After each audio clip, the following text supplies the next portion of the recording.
yet another episode of Beyond the Present podcast. My name is Daniel Mulligan, and today we are discussing what Socrates called the ultimate purpose of life, which is the achievement of happiness. But about happiness, a lot of the times we're quite confused about what it really means to be happy.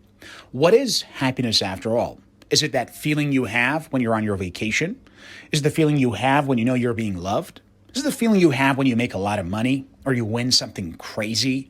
Or perhaps that feeling you have when you simply just feel good about yourself and you feel very accomplished. Well, technically speaking, happiness is all of those things because happiness is not actually one thing. This is, the major, blocking issue for most of us is that we don't understand that happiness actually isn't just one thing. There are actually three types of happiness in the world and for humanity in general that we tend to experience, but we can't quite, point our fingers at which one we're experiencing at any one time. But today, hopefully in this program, you will learn those three main types of happiness, and that allows you to then plan your life so that you can actually achieve more of that happy experience that you want in your life. So, what are these three types of happiness? The first type is called the pleasure type of happiness. The second one is called the flow type of happiness, and the third one is called the meaning type of happiness. So let me just, explain all these three for you one by one so I understand which type of happiness you tend to experience more than the other.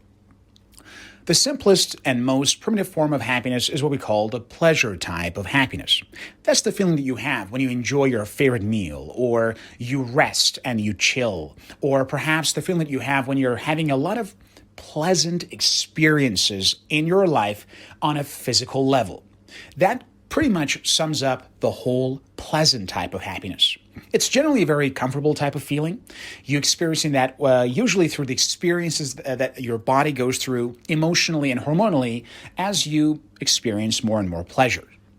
The second type, the flow type, is the type of happiness that oftentimes is misunderstood, but usually leads to the most perhaps happy experiences in your life in terms of their quality and quantity.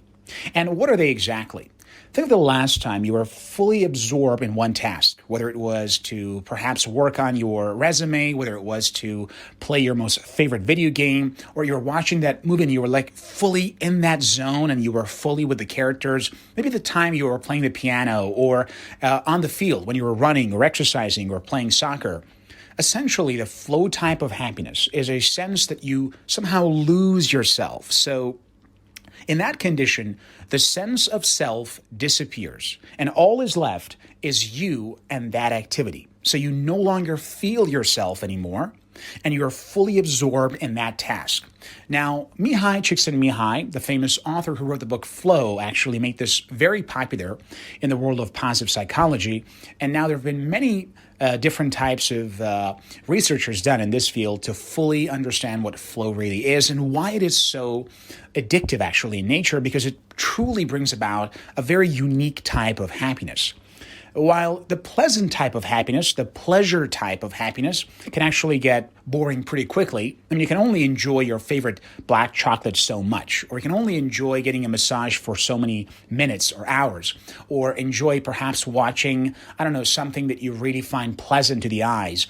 These are the things that will make you feel pleasant emotions. And on a neurological level, you're actually having a lot of pleasure. But those types of neuromessages tend to get old pretty quickly, and you somehow get used to them pretty quickly. That's why after, your third bar of chocolate, you just don't feel so much desire to go for the fourth. You've had enough. That's enough. On the other hand, flow is a little bit different, and that's what makes it a little bit addictive, in that you can be in this sort of flow for many hours, sometimes days, weeks on end, if you're, let's say, one of those crazy authors or inventors or entrepreneurs back in the garage working on your next big thing. So in those situations, you might actually literally live a very abnormal life for days, weeks, trying to come up with your next big thing, big thing, and you somehow feel inside of that experience, and you just stop following with your normal regular life. That is called flow, and you can actually experience flow on a much, much longer term basis compared to pleasure. And that is, of course, the type that a lot of us, we call happiness when we are trying to talk about our, jobs or our lives and so on. Now, let's talk about the third type of happiness, which is called a meaning type of happiness. You see, one of our deepest desires as human beings is to believe that our lives matter and that it leads to something bigger. That's precisely why throughout history we have created so many rituals and cultures and religions and traditions in order to create and develop that sense of meaning. Whether it was to dance around the fire, or to create our gods and worship them, or to create our routines surrounding our traditional practices and to believe that they really matter, or simply through our relationships and how much they mean to us, humanity has created so many of these traditions in order to preserve that sense of meaning. And the reason is we need it. Whenever meaning disappears, all other types of happiness tend to gradually disappear as well, and people usually end up engaging in routine, monotonous, or occasionally addictive behavior to fill that empty hole inside of them. And that's, of course, very unhealthy, which is why the third type of happiness is actually called the most important type of happiness that can get you through almost all obstacles. You see, the people who commit suicide, the people who give up on their goals, and they succumb to negativity, and they somehow lose their hope, are oftentimes the people who have the least amount of meaning in their lives. So in these tough moments, when it's impossible to have pleasures, let's say, you're stuck in a place and you don't have any food or water for a while, or maybe you're experiencing some, rough couple of nights because of your delays or whatever it is. So once that pleasure goes out, and at the same time, you're not able to experiencing a lot of, flow because you're not engaged in very meaningful activities that are quite fun for you. At that time, the people who lack that sense of purpose are the ones who succumb to negativity first, and they might actually do some crazy stuff or even take their own lives, because that meaning is like an on or off switch. It's either on, and when it's on all the time, or it is off. And when it is off, you then do nothing but to try to create that, sense of meaning by filling that hole with other things, which oftentimes tend to fail in the long run. So why do I believe that the third type of happiness is the most important? Is because when you see people living lives with a very strong sense of purpose and meaning, oftentimes they can actually accomplish a lot of great goals that they would have never thought possible. And most of the time, we look at these feelings like, how could they do that? How could they persist with that goal at that age for that long without giving up? Because you really, we're somehow wired to believe that if it doesn't feel good, we shouldn't do it, right? So if I have an idea and I try to sell that idea to, somebody else, and they say no a couple of times, I should probably give it, at a point and say, what, that's too much for me right now. I should stop. But the fact of the matter is that when you have a great sense of purpose, you are no longer going to react so negatively to the removal of pleasure or flow in your environment. So when you hear no from a client or a loved one, when you get rejected or your ideas fail, you tend to experience a lot of pain. And your brain wants to avoid pain and have as much pleasure as possible. So in that situation, when you hear the no, you are no longer receiving that pleasant feeling of, I got a yes. So the brain loses the first type of happiness instantly. Now, at the same time, some people who can, not have that pleasure, they switch to the second mode, which is flow. They get focused on understanding and analyzing why they failed or why the client said no and so on, and they create that sense of flow so the engine of happiness keeps running on its second engine, which, as we said, was the flow. But then again, life isn't perfect. There are going to be some times when you get sick and your brain can't fully process the details and intricate aspects of that process, or you simply don't really feel very well or capable of thinking deeply to have that flow experience, because the flow experience puts a huge demand on your brain and nervous system. So if you're, let's say, tired or sick or upset, you probably can't have a lot of flow experiences either, because your brain simply cannot keep up with that demand that flow puts on your nervous system. So boom, the second engine, like an airplane that has only 3 engines. So the first engine of pleasure and, pleasant experiences, boom, is out. The second one now is flow, boom, is now out. So in that situation, your best bet and your strongest engine yet to happiness is that sense of purpose and meaning. Why? Because that engine of happiness will remain on even if you are not experiencing a lot of pleasure. Let's say you've lost all your money and now you're homeless. Let's say you are doing things that are way below your capacity because you're homeless. So let's say, used to be an entrepreneur, out and about, and now because of, one wrong decision, you lost all of your money and now you're a couple $1,000,000 under debt. So you are now no longer living in your cool house and you don't have your cool friends around you. So now life gets a little bit, very uninteresting. And you have to do things that will not necessarily generate a lot of flow. Things like get a place to sleep or have some food. So the brain says like, oh my, I can't have any pleasure. I can't have any flow, but I have a purpose. And my purpose is to realize my potential and help my loved ones to live the best lives they possibly can. So I need to keep pushing. And oftentimes in those moments, these people, these exceptional individuals, keep pursuing their goals despite all these temporary, shortcomings, and they seem to not lose their motivation. And they're still up and running and engaged, and they don't complain so much because they are experiencing the third type of happiness, which allows them to keep pushing forward. Which is why today I'm actually encouraging you to build your life, exactly in the opposite direction. So think of the Maslow pyramid of human mind, which we have used to create what matters and what doesn't.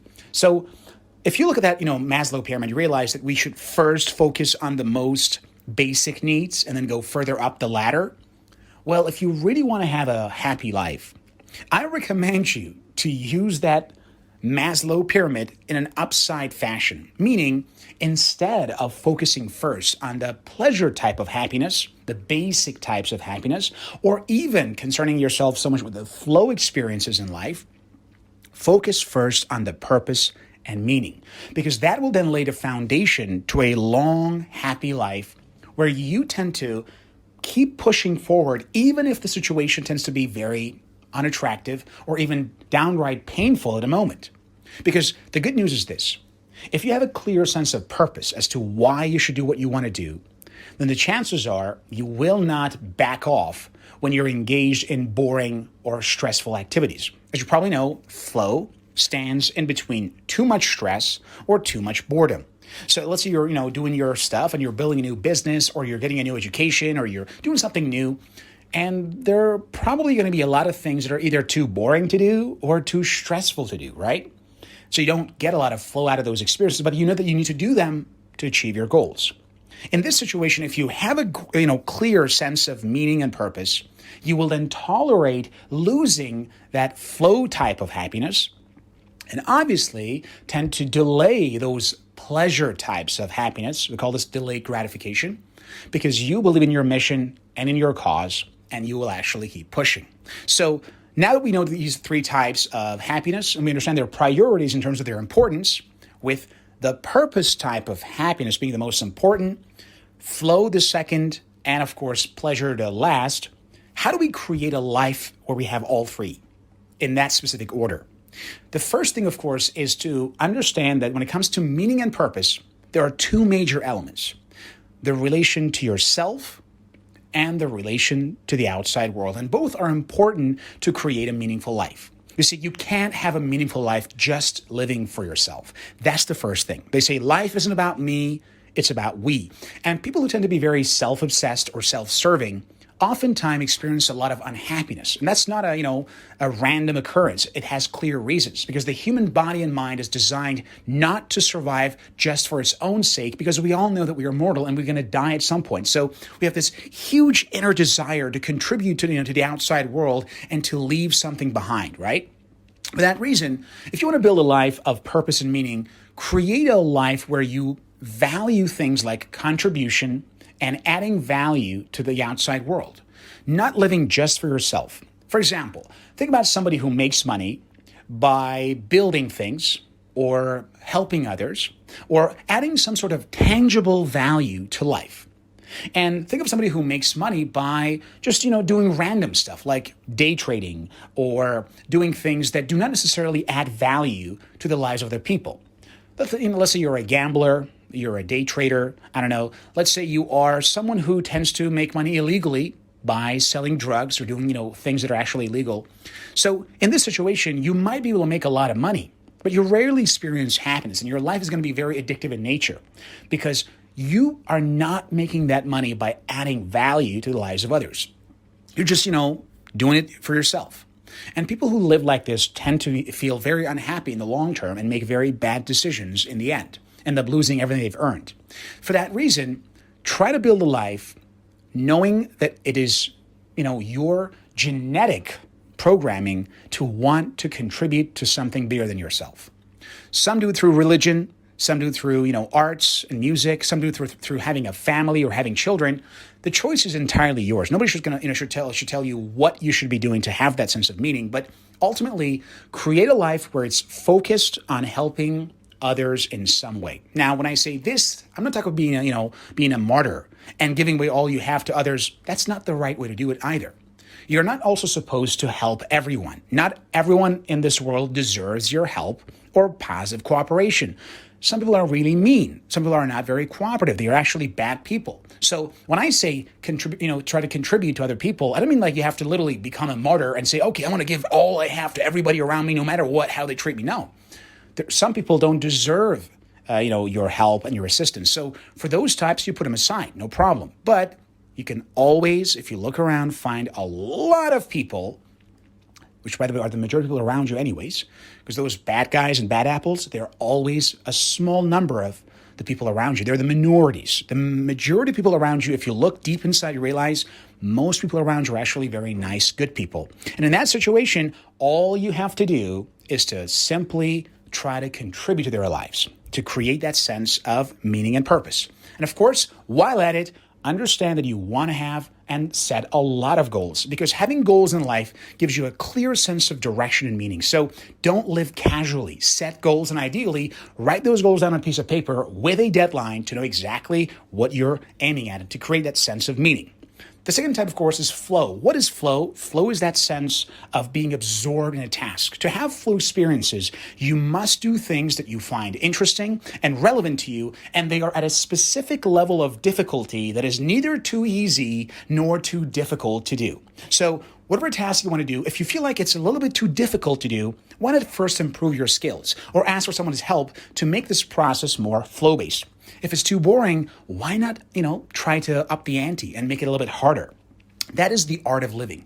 Choosing goals and tasks that are just above your reach, not too much to become very frustrating, and not so easily within the comfort zone. So create that lifestyle where the goals you're aiming at are generally slightly above and outside of your current abilities. And this is going to give you a lot of flow experiences in life, whether it's in your education, whether it is in your work and business, in your, lifestyle, sports, athletics, doesn't really matter. You always want to push it a little bit further than your comfort zone to have a lot of flow experiences, because of course, that is also very important. And the last one, well, that one's pretty easy, but it's also very important. I am not a monk. I don't like necessarily monks who, deprive themselves of all the pleasures the world has to offer. So do not be a monk. Instead, try to embrace as much, pleasure as you are entitled to, of course, within the confines of law and moderation to, give you that sense of pleasure. Why not? You're alive only once. Why not have a very good massage or enjoy beautiful scenery as you're traveling in the countryside, or, have your most favorite, dish cooked by your most favorite chef. Whatever pleasure means to you, try to have as much of it as long as, of course, it is moderate and does not harm you in any way, shape, or form. You can actually combine all these three, the pleasure, the flow, and, of course, the sense of meaning, to have a life of happiness and to really enjoy what life has to offer. All right, guys, I hope that you found this short talk to be useful. Understand that happiness is what we do, everything that we do. And if you ignore these three types of happiness, eventually you will feel like, what's the point of it all? Why am I here anyways? And you start asking those stupid questions that oftentimes unhappy, depressed people ask. And the reason they ask those questions is because they have forgotten to do their homework. They have forgotten to create meaning in their lives. They have forgotten to generate goals that are exactly at the right level that allows them to experience flow and, of course, they are depriving themselves of a lot of healthy pleasures that are available to them as human beings. Once you combine these three, then you will not ask those questions. And you will instead enjoy your life, you'll be very happy, and ideally, you will share that with other people so they also can enjoy a happy, fulfilling life. That's all the time we have for. My name is Daniel Mulligan, and this was Beyond the Present Podcast.